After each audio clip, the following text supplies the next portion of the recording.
საქართველოს პრეზიდენტი ოციაურის საწვრთნელ ბაზას ესწრებოდა და კურსანტებს ცოტი ცხოვრების დღესასწაული მიულოცა. უმაღლესი მთავარსარდალი ახალწეულებს ასხორებულ და საწვრთნელ პირობებს ადგილზე გაეცნო. გიორგი მარგველაშვილი საწვრთნელი ცენტრის სამლოცველო ცოტი ცხოვრების ჭედური ხატი უსახსოვრა, ხოლო თითოეულ კურსანტს სასაჩუქრ ვერცხლოვანი გადასცა. ოციაურის საწვრთნელ ბაზაზე საშემოდგომო გაწვევის წევამდელები პირველად მომზადებას გადიან. After just shouted fully as well. Okay, most of some money, you know, some people don't but she was.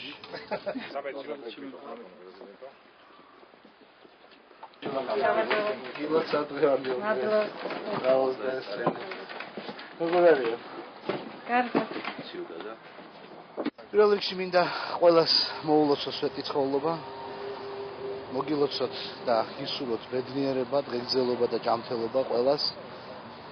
ჩვენ დღეს მოვედით ოციაურის საწვრთნელ ცენტრში და წვევამდელებთან ერთად ვიზეიმეთ ეს დღე. ჩვენ მათ გადავეცით ვეფხისტყაოსანი, როგორც ქართული მხედრული სულის ერთ-ერთი ყველაზე ნათელი პოეტური ქმნილება და მათთან ერთად ვიზეიმეთ დღევანდელი დღე. ამ ახალგაზრდა სამხედროებისთვის რომაც გადაწყვიტეს რომ ემსახურონ ქვეყანას, ძალიან მნიშვნელოვანია უმაღლეს მთავარსარდლის სტუმრობა. თქვენ ნახეთ ახალწეულები, რომლებიც გამოიყურება ძალიან მხნედ, ვაჟკაცურად.